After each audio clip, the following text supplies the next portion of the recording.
Log on, tune in, find out. Another good idea from Cambridge.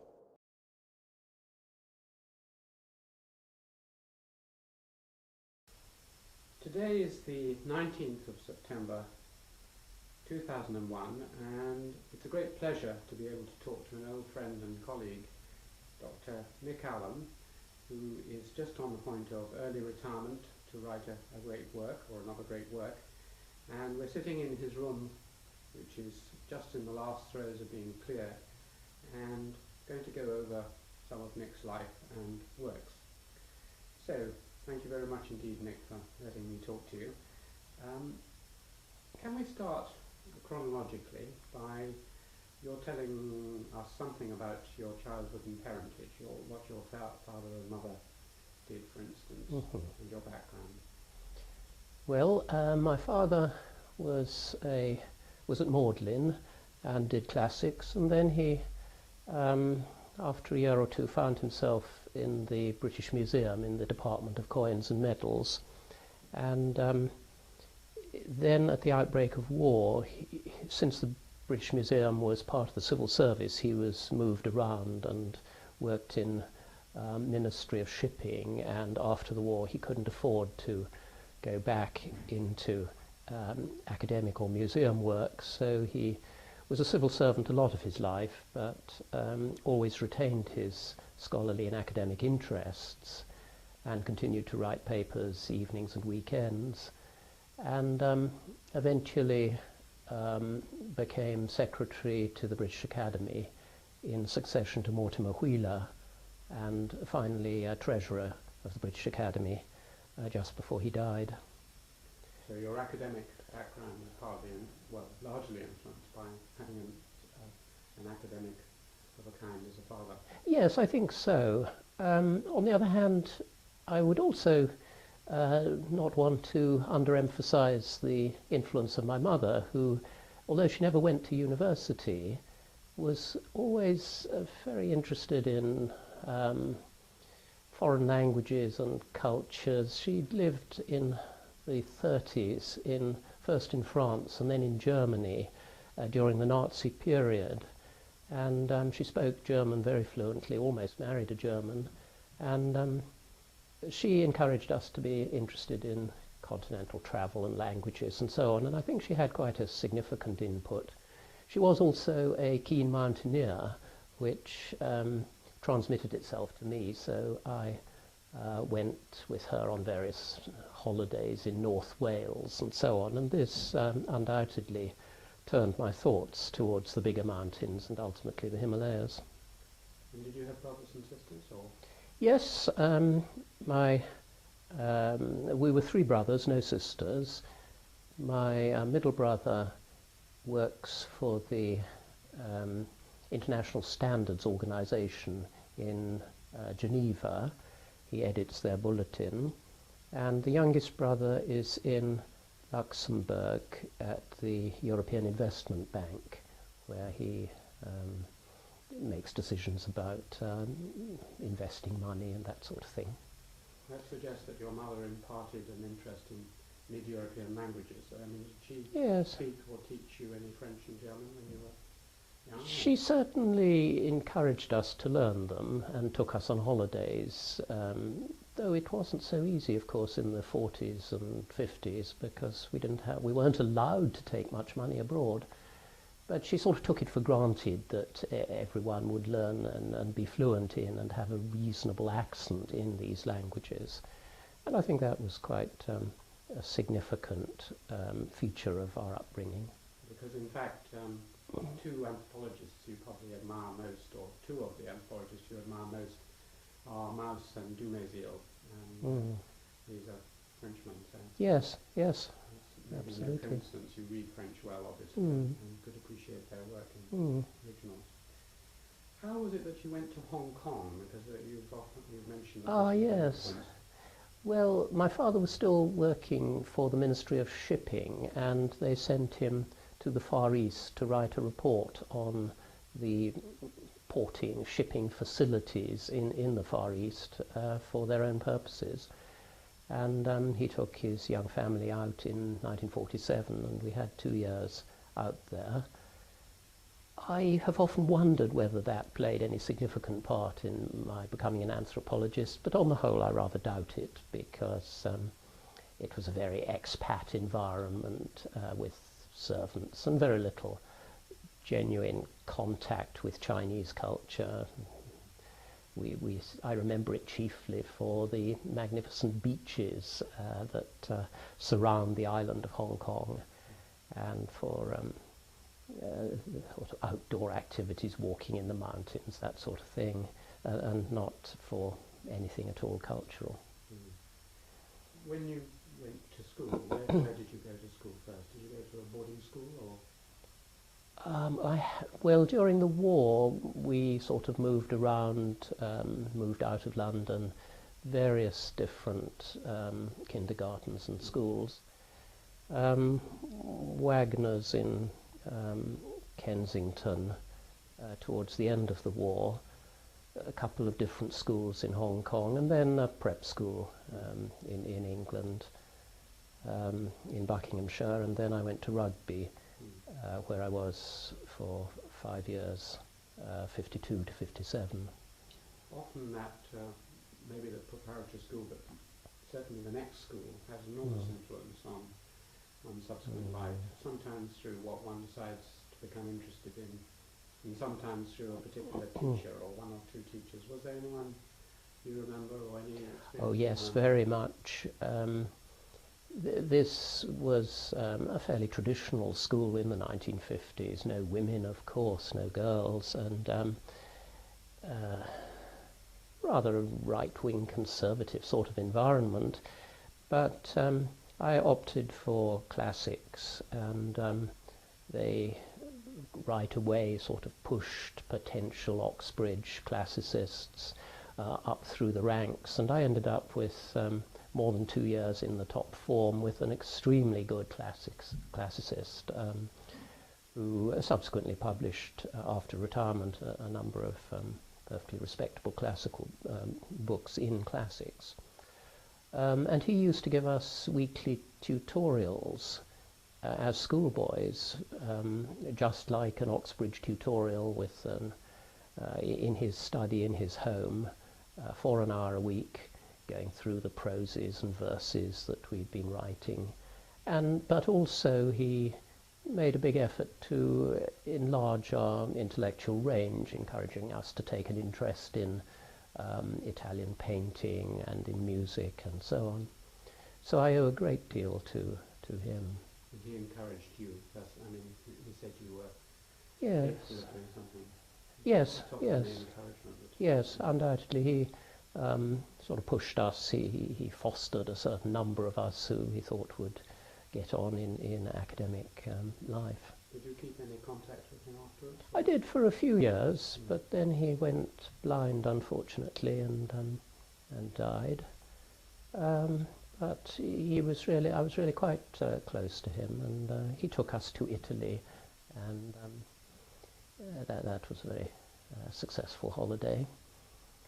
He also took it for granted that one would learn Italian for that trip, and we didn't look at grammar. It was just taken for granted that if you knew Latin, you moved on to Dante, and we had little reading groups in his back garden reading Dante.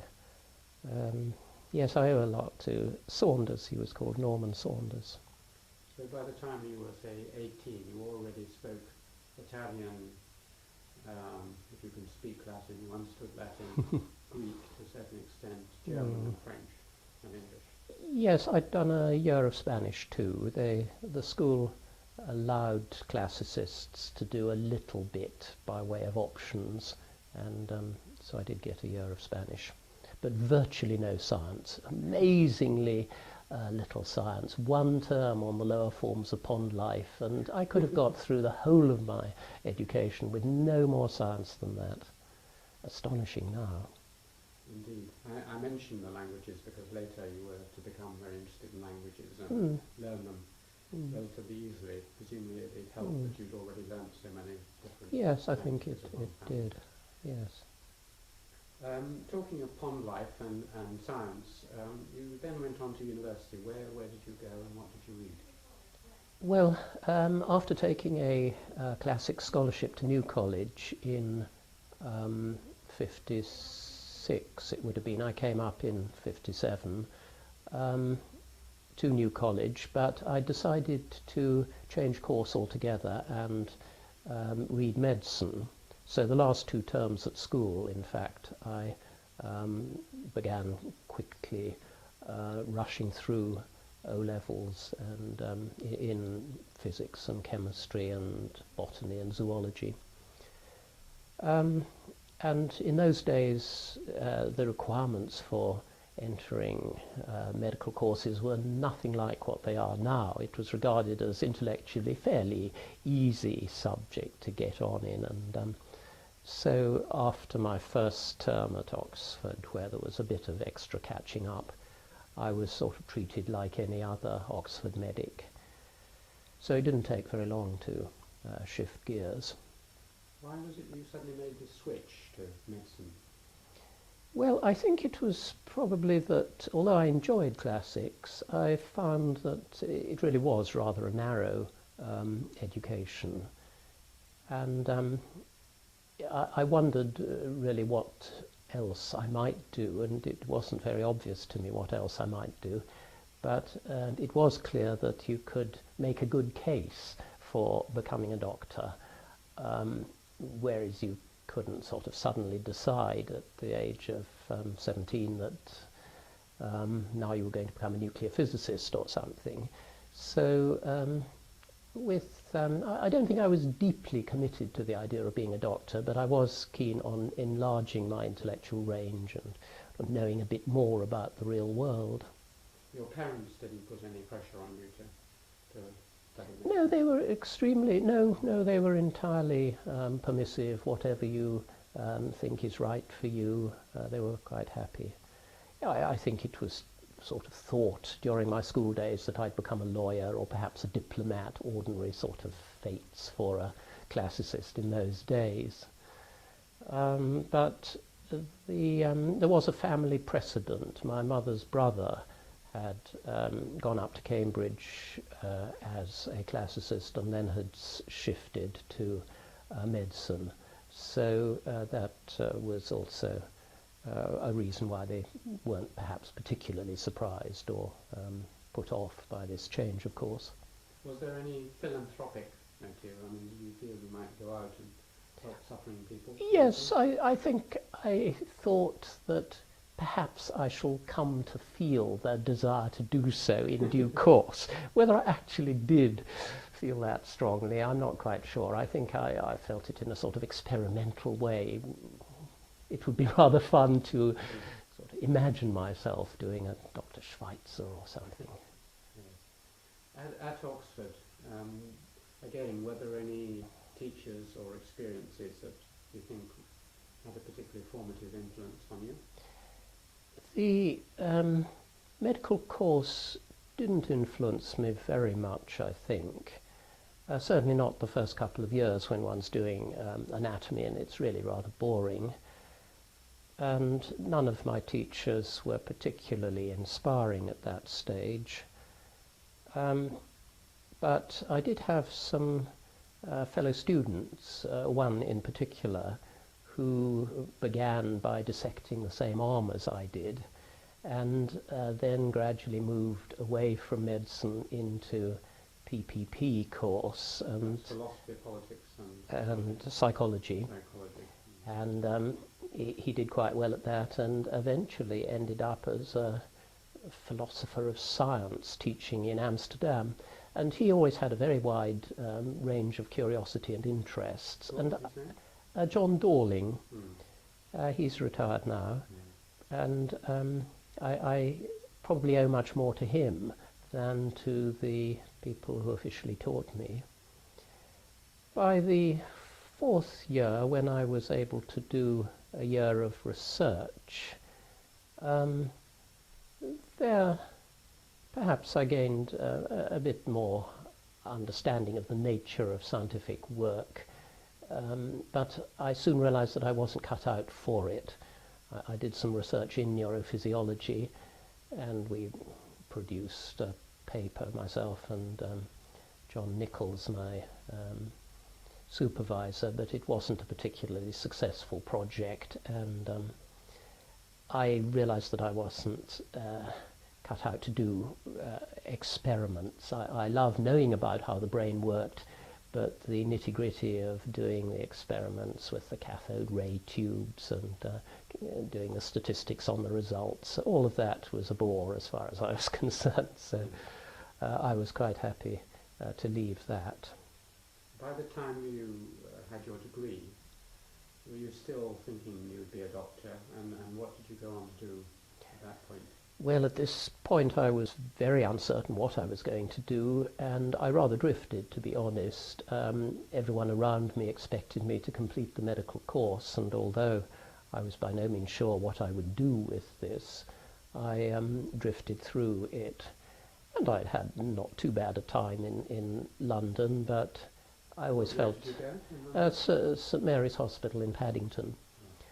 I never quite felt that I belonged in that environment, and indeed I spent a lot of the time doing climbing. I'd become quite a keen rock climber at that time, and I also managed to manipulate elective periods and spent a month in Spain and a month in Greece during my medical training. But right until the end of that I was quite uncertain what to do, and when I'd got through the medical exams it was only then that I really came across the idea of anthropology. Did you practice as a doctor at all? Oh yes, I did eventually 3 house jobs, medicine in Paddington, surgery at Banbury, and which was fun, psychiatry in Edinburgh with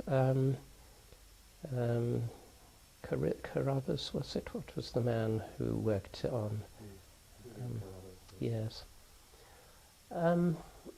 So I did have, and 4 or 5 locums too, so I had a certain amount of hospital experience, no GP experience whatsoever, and in those days the medical course included no training in GP medicine, so that when I found myself in the field in Nepal, my medical training was really of very little use, because it was so oriented to work in a hospital with path labs and nurses and other assistants to help one.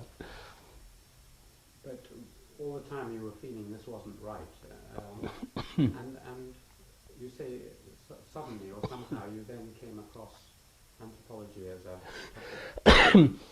Yes, I stumbled across Haddon's book on the history of anthropology on the bookshelves of Alfie Gell's father, who was in fact the mother's brother I mentioned earlier, and I picked it up without any sort of particular sense of discovery, and reading it I realized that there existed this whole subject of anthropology. Did you then follow it up by further reading or meeting an anthropologist, or what happened then?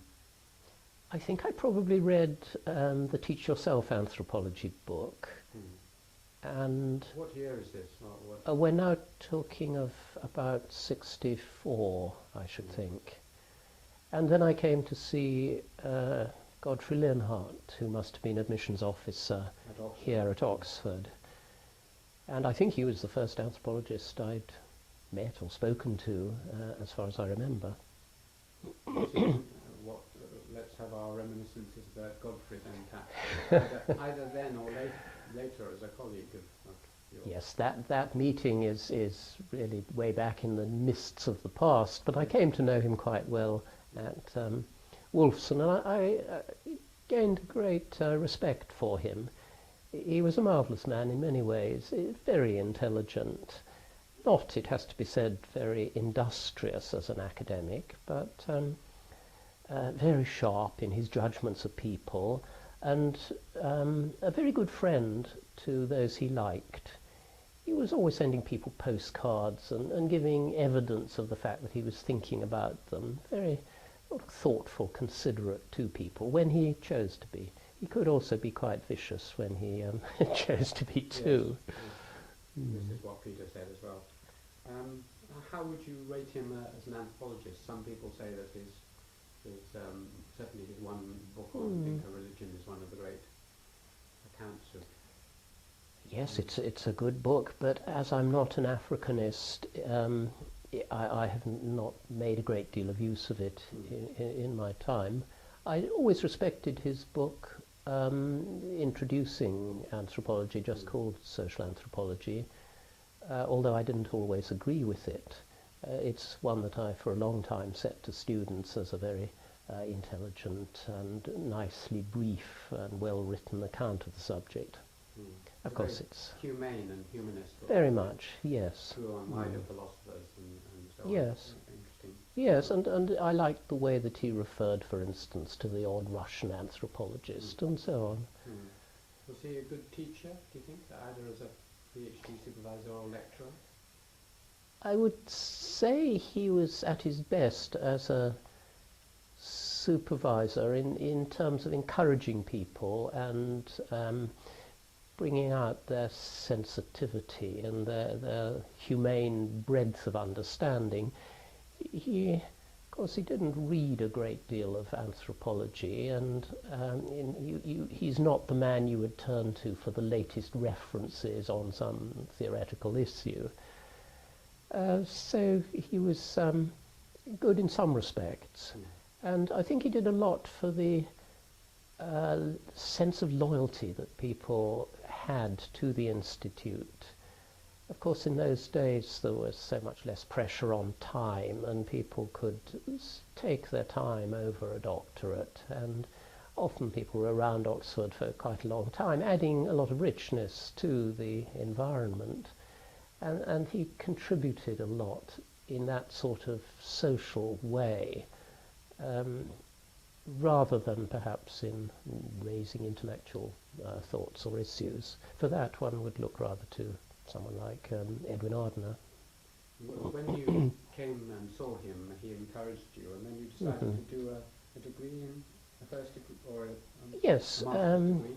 Well, in those days it was just called the diploma, but it would now be a one-year master's, which I did with Needham, in fact, Rodney Needham. And he was an inspiring teacher, not altogether an easy person, but I learnt a great deal from him, and it was a marvellous year, really exciting, especially after the slightly routine, slightly dreary nature of a medical course, where you don't get many new ideas. You get new facts all the time, but not many new ideas. So that year was very exciting and marvellous year. Yes, yes. And Needham at that point, as your supervisor for a one-year diploma, was a very good supervisor. He encouraged you and... Yes. He had a real sense of intellectual adventure that he managed to convey, and he had his dislikes and he had his blind areas. There were some areas of the subject that he didn't teach about because he didn't think they were interesting, and as a result I've remained weaker on them ever since, I fear. For instance, he wasn't interested in applied anthropology, he wasn't interested in economics. There were sort of there were certain people who gaps. didn't.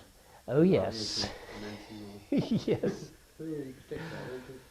I don't think Jack Goody was high on his list of favourites. He would not have been high on his list of favourites. No, no. At this time, of course, we got a lot of Levi-Strauss and structuralism because Needham had just been translating one of totemism, wasn't it? And he was very keen on structuralism. And he was rather rude about Radcliffe Brown. We were not ever encouraged to sort of look at the positive side in the man's contribution. It was always terribly dismissive. Needham went in for black and white judgment. So-and-so was important and worthwhile and you should read everything by him. so-and-so else was a waste of time. And, He was a great fan of Hogarth's, wasn't he? yes, yes. And actually, talking of Hogarth, Hogarth must have influenced your work. Yes, in some ways. I like several things about Hogarth. The world historical grasp, which he retained from a much earlier era of anthropology, which I have always felt very important, indeed part of the raison d'etre of anthropology. And it was rather abandoned by the anthropology of the 50s and 60s that was being taught me in lectures. So I admired that aspect of him, and subsequently I found that in a number of more technical things like kinship theory, he had some very good ideas that were way ahead of his time. Who else was at Oxford during that diploma year? Was Evans Pritchard still professor? He was, yes, and he was very nice in a personal way to me, very friendly.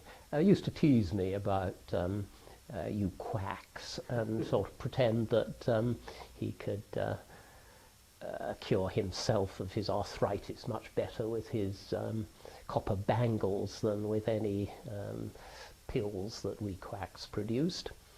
But I didn't have a great deal to do with him as a teacher because I wasn't particularly concerned with Africa, and his lectures on the history of the subject were really above my head at that time. I knew too little European intellectual history to give them any context, and so I didn't gain a great deal from them. But subsequently you've obviously read and taught Evans Pritchard.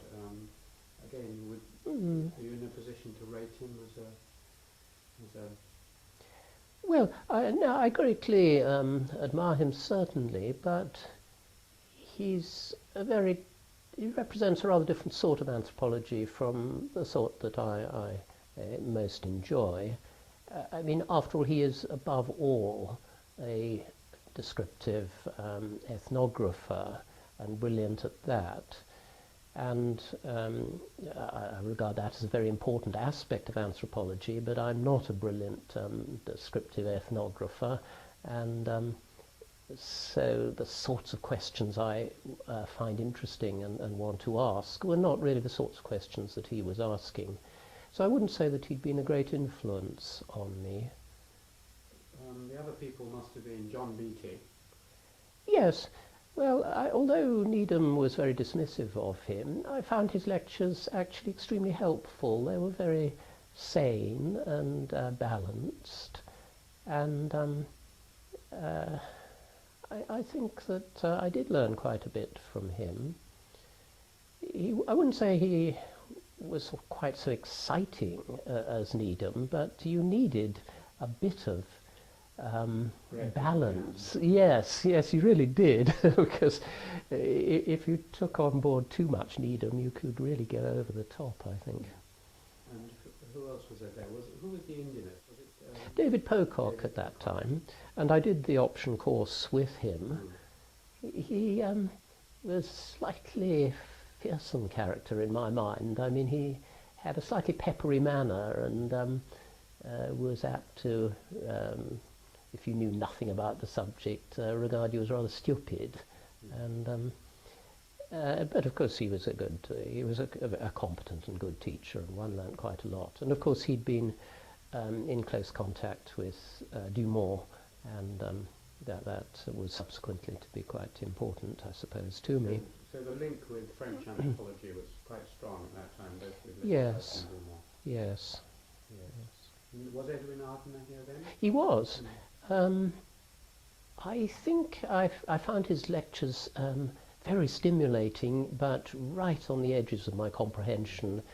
I couldn't really penetrate the language and get at the inspiration, I think. But I think even at that stage I found him very interesting, and later I came to regard him very highly as a creative mind. So at the end of that year, did you think of staying on at Oxford. Did you stay on at Oxford? I didn't immediately stay on. Partly, I'd only done one house job, and everyone said, well, you never know what may happen in the world. Get yourself fully qualified, which means doing 2 house jobs. So I decided to do that. Partly I didn't do terribly well in the exams, so I didn't get an ESRC, or would then have been SSRC scholarship, and so I was quite glad to earn some money by going back to medicine for a year.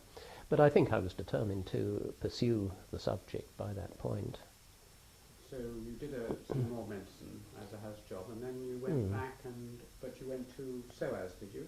No, I came back here for the B.Lit, as it was then called, and spent 18 months concentrating on reading the ethnography on the Himalayas, and that was a very profitable period. That's when you wrote your general description of Nepalese Yes. society. Oh, you read it, did you? Yes, Yes, it's yes. a wonderful book, a wonderful thesis. Oh, One well. of the best things I ever read on before. So Well, I'd was quite very, forgotten very that. impressed by it. It helped me enormously, and I pinched ideas indiscriminately from it. Why had you chosen at that point the Himalayas? Was it Needham's influence? Or? No, it was probably climbing. I'd been reading climbing books, and when I was asked, just as I was going out of the door at the end of a tutorial, have you any regional interests? This must have been about week 3 or week 2 of my first term. It just came into my mind to say, well, the Himalayas. I hadn't really thought that far ahead. You hadn't been there? No, not at all. I'd been reading a book, I think, called Where Four Worlds Meet by Fosco Maraini, about the Hindu Kush. And Needham immediately said, oh yes, that's a good idea, and I'll put you in touch with Führer Heimendorf. Of course, he was, having been a Gurkha himself, was interested in Nepal. So he put you in touch with Heimendorf, but that was at the end of your B.Lit. Was it at the end? I think it was earlier. I can't remember at what stage. It may have been during the B.Lit. And then did you go and see I must have. Christoph? I can't remember much about early meetings with him, but I must have had them because, as you know, we got that money via Führer Heimendorf, and so he would surely have interviewed me before giving me money. This is the Cornell, Yes. Cornell project. Yes. So remind me, 'cause, Actually, was it not SSRC? there may have been several projects. I There was may on have the been London several. Cornell I scholarship see. to do field work. Ah, But that didn't cover my costs to do the course, so maybe it was different. ah. Yes. Well, I think mine was SSRC because I eventually wrote a report to the SSRC. So what happened? Did you go to SOAS and... Yes, about 2/3 of the way through, I think. Yes, the last 6 months of my B.Lit, I started the course in London. towards a PhD? No, it was just the language course. Oh. It's true I registered for a PhD at London. Needham was encouraging us to register for 2 doctorates. He said, you'll collect so much material in the field, you'll have plenty for 2 doctorates. Why not register for both universities? And at that time there seemed to be no regulation preventing this. So I was registered for a while at SOAS. But what I mainly did there was take the lessons in Nepali with yourself. And was it Clark who taught us? I can't remember. yes, We had those language and tapes. that's right, it was Clark and maybe Barua a bit too. And Lionel and Pat Kaplan were there. Yes. Yes. And so you got to know Christoph a little. He was never... Yes. Was he your supervisor? Yes, officially, yes, yes. So you just saw him occasionally? Yes, when I got back from fieldwork, I was living in London, where my fiancée was at that time. So at that stage, I saw more of him. You don't say much about him in your reminiscences that you gave to the students. I mean, was he just there fairly distant figure who you occasionally saw. Do you have any? Well, of course, I'm very grateful to him for arranging the funding and all that. I don't think he was a very influential figure on my thinking. I think at quite an early stage I'd read Snellgrove's critique of his book on the Sherpas, and having always had these rather philological interests, I sort of didn't feel quite that my orientation was like his. I mean, I was very keen to learn a new language and do a lot of work on the language. I'd always wanted to do that. I wouldn't say he was a deep influence on me, but of course it was helpful to draw on his experience of the country, and he arranged somewhere for me to stay when I first arrived at the Thyssen Research Centre, that sort of thing. For those sorts of purposes he was very helpful. Yes. So you finally, how is it that you decided to go to a particular part of Nepal to do your thesis and rise? Was it accidental? I think Fjerheimendorf may well have suggested the Rai in general, and when I went off to Nepal not knowing which Rai group. I don't think there was much information available about the different groups apart from their names, and certainly I hadn't laid my hands on it if there was, and I think I met people by chance. I think I must have said to someone, I'm interested in the Rai, and they said, oh, you ought to meet so-and-so, and I met so-and-so, and he said, oh, I know a Tolong Rai, and it must have developed from that. Did you know fairly firmly what it was that the question was to which you were trying to find the answer? No, I was extremely vague.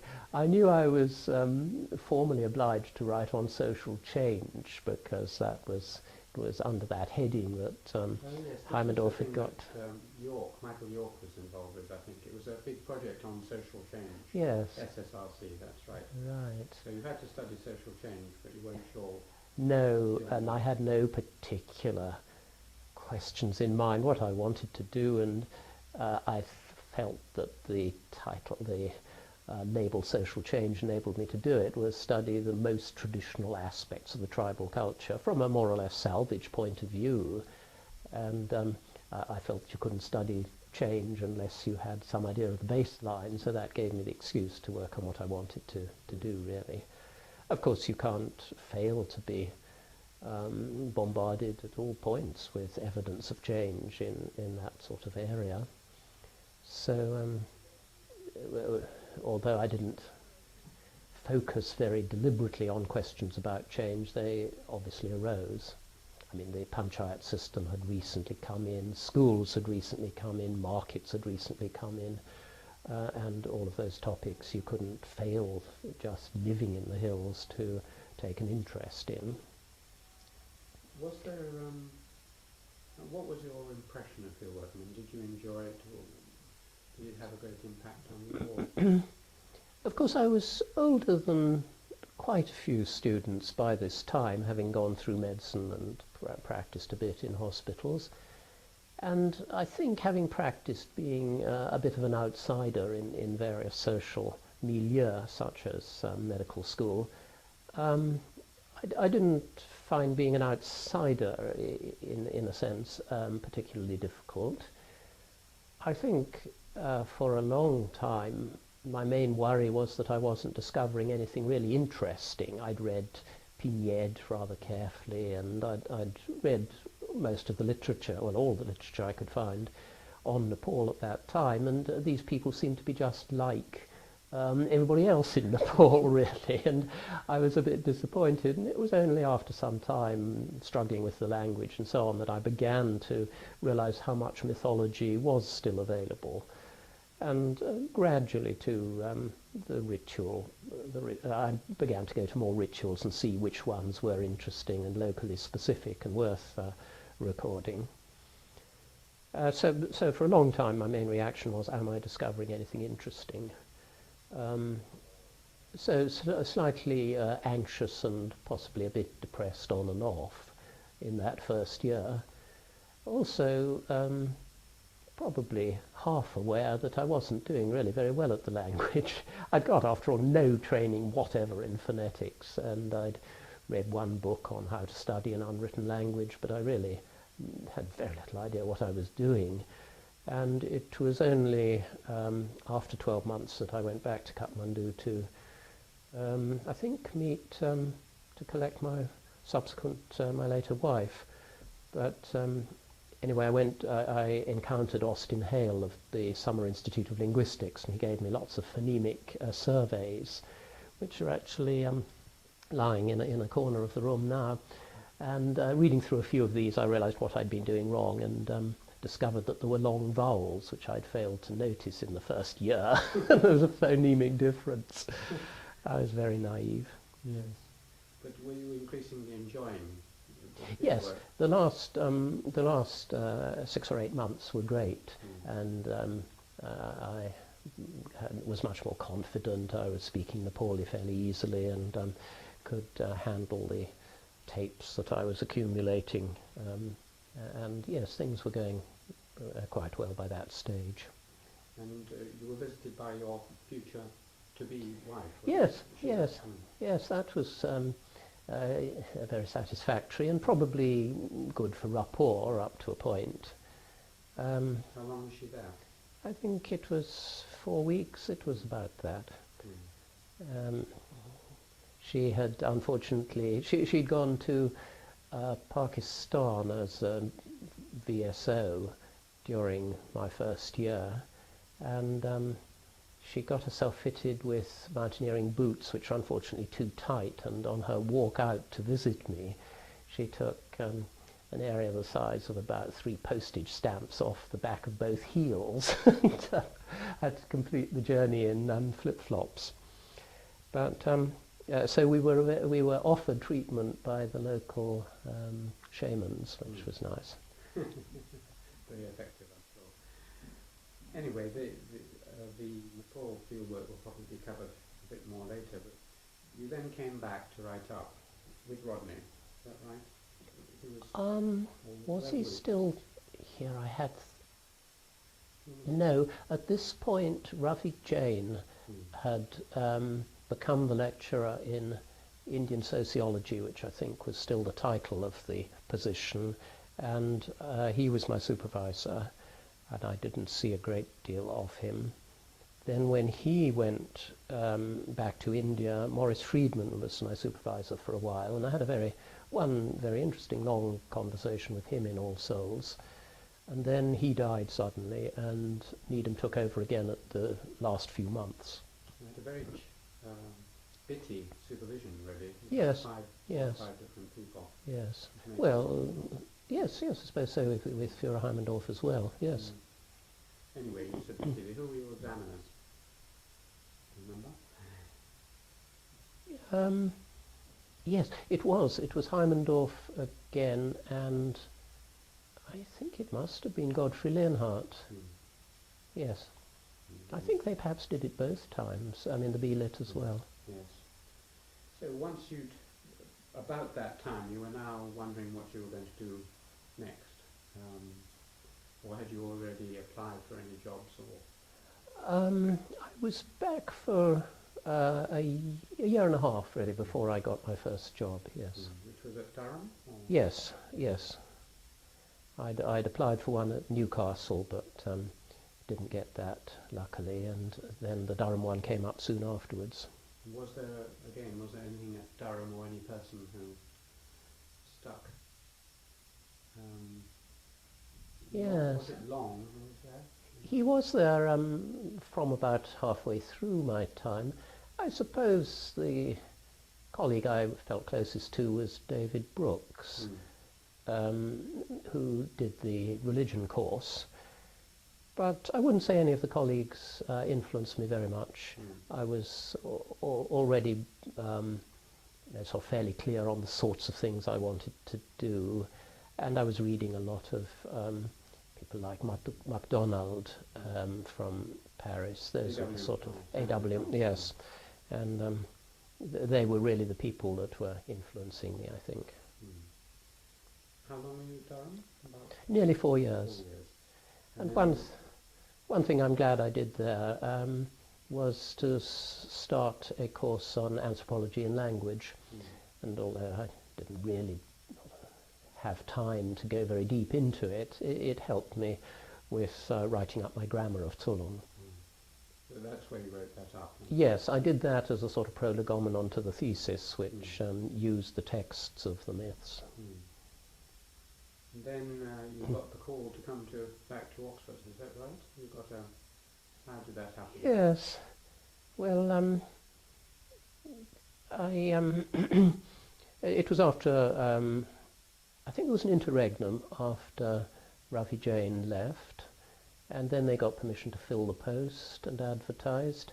I wasn't sure that I wanted to come back, having spent so much of my life at Oxford, and knowing the personalities, and thinking that it might be slightly difficult for an ex-student to make the transition to being a colleague. But just about that time my father died, and my mother, who lived not far from Oxford, was left a widow, and it seemed only fair that I should try at least to move back. So I decided to come down, to try to come down, and I got the job.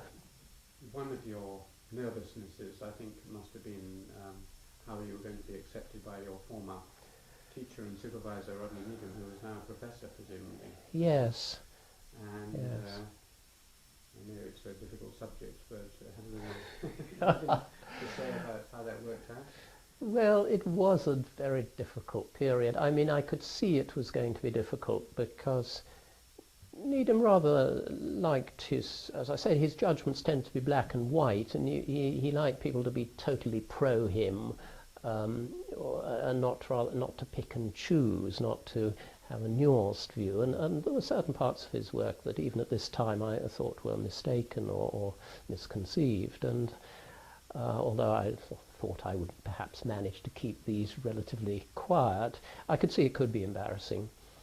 And it turned out to be even worse than I'd feared, actually. And the first 4 terms were very, very difficult,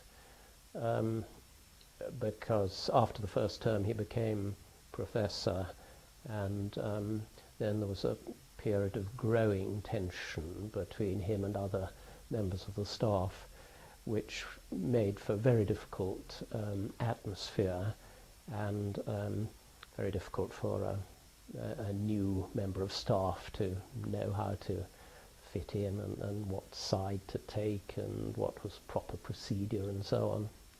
And it was made even more difficult as you were made secretary, weren't you, of the department at some point? Yes, yes. Well, it was the sort of dog's body job. At that time we didn't have very formal administrative procedures, but it was so obvious that we needed a departmental discussion, and I was made secretary as the junior most member of staff, and it was a difficult meeting to do with could the professor dismiss an administrator that he didn't approve of.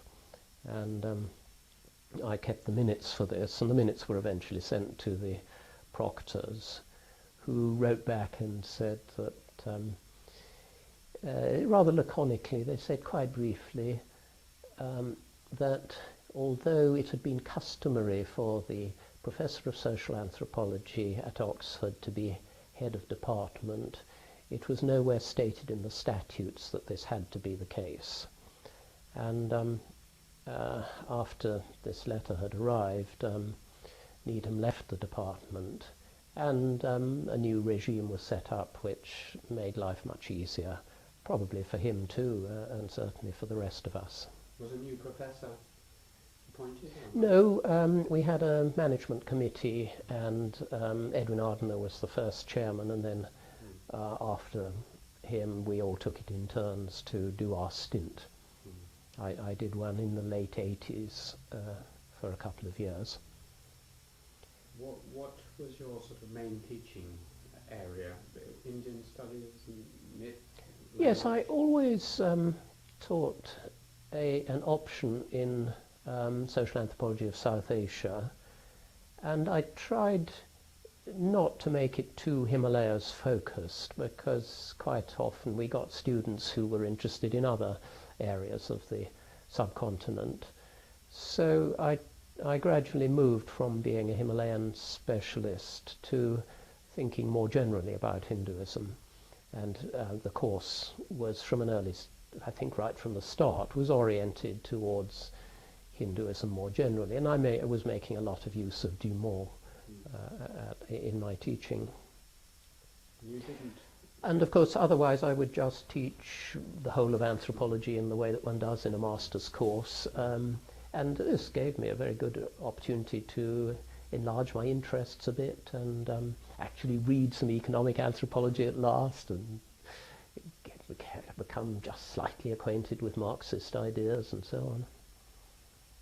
And you didn't ever go back for sustained fieldwork in Nepal? No, I lost my sabbatical entitlement on leaving Durham.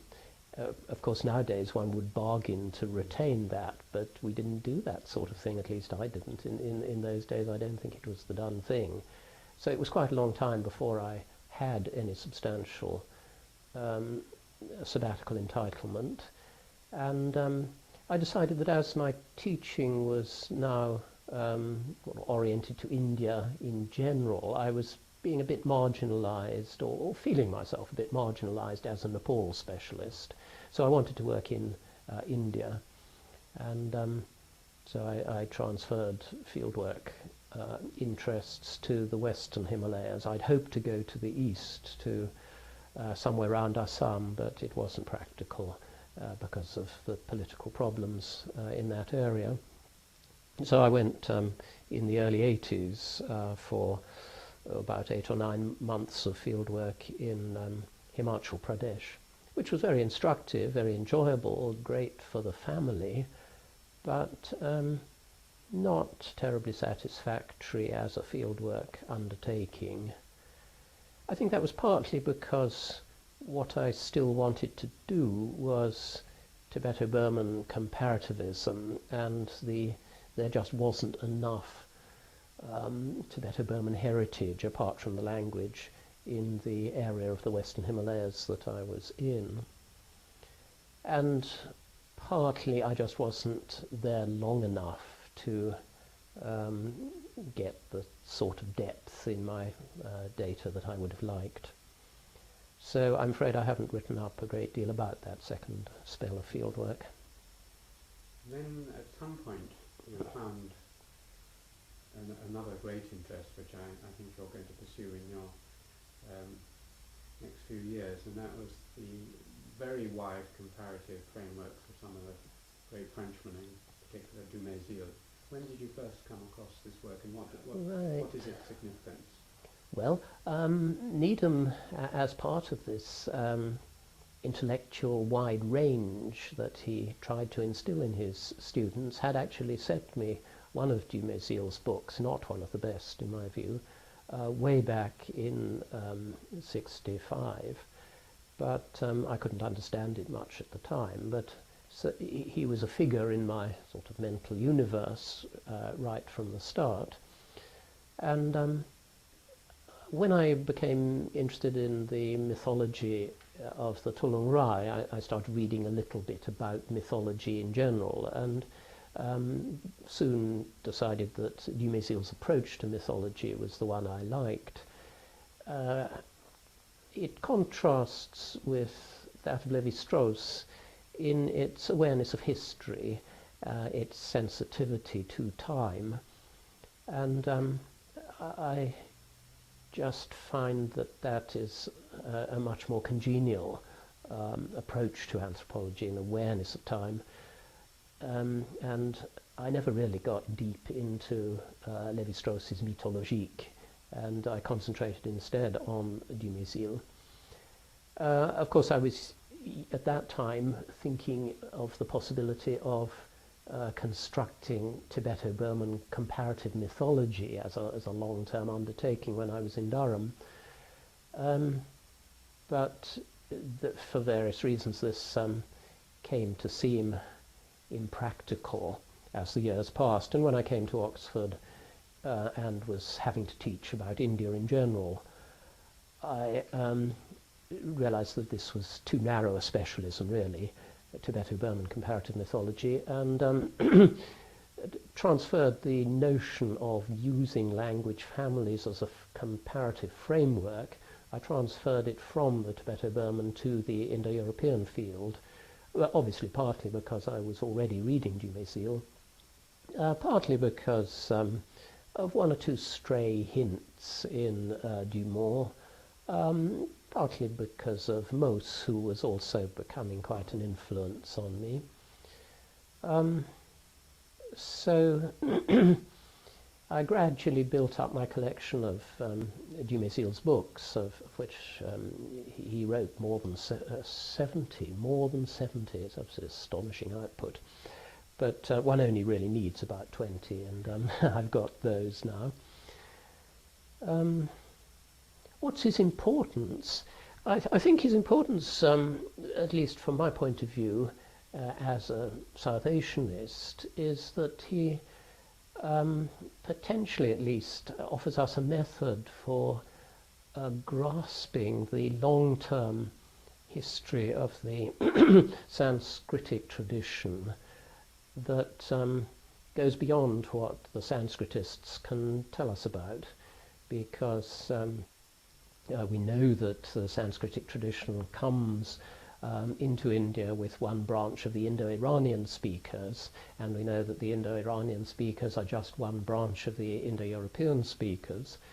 And if we can bring to bear this wider perspective, we can hope for quite new views, I think, of the history of South Asia and of the development of Hinduism. So I find that's the sort of inspiration I hope that I get from Dumézil. And this is what you're going to hope to pursue when you go to India in a month's time, more or less? Yes, it's a fortnight now. I began learning Sanskrit in 1977, and I've sort of more or less kept it up, but it's not as good as I'd like it to be, and I work a lot on the Mahabharata, and I'm hoping to spend quite a lot of time just solidly, day by day, reading chunks of the Mahabharata. I've also more recently become interested in the biography of the Buddha, which I regard as cognate with, as derived from heroic biographies of the sort I've been interested in when comparing Homer and the Mahabharata. And for that I need to improve my Pali, which isn't very difficult if you know some Sanskrit, but it still needs some work. Good. Well, we covered fairly quickly, but there's another interview lined up on some of the technical aspects, I think, in the future. But was there anything that I didn't ask you which you felt was Well, there's perhaps one other interest I might briefly mention, that is kinship. Way back when I was doing the B.Lit, I became interested in the kinship systems, particularly the terminologies of the Tibeto-Burman area, because it has such a wide range of terminologies within a single language family, and that immediately raises the question of what sense you can make of these. Can you set up or reconstruct a proto-terminology from which the others derive? And after some years taking an interest in that, I sort of moved on to the even wider question of the history of human kinship terminologies and kinship systems in general from the earliest times. So that's another interest which I may or may not manage to develop during my retirement, but I certainly, in some sense, I feel I ought to, but it doesn't. In order to do it properly, I'd have to do a lot of work on the history of kinship studies, and my impression is that an awful lot of people have been terribly muddled, and I'm not sure that it would be terribly rewarding to work through the muddles of the past. I know what I think, and I've said what I think. So I'm not so attracted to that particular area as I am to the Indo-European work, where new ideas keep coming up. Good. Well, my clock tells me we're just coming to the end of the tape, so I'd like to thank you very much indeed, Nick, and wish you a wonderful time in India next year, and I look forward to the next time we talk, perhaps not with a camera between us, but thank you very much, and my best wishes also to Sheila. Thank you very much. Thank you.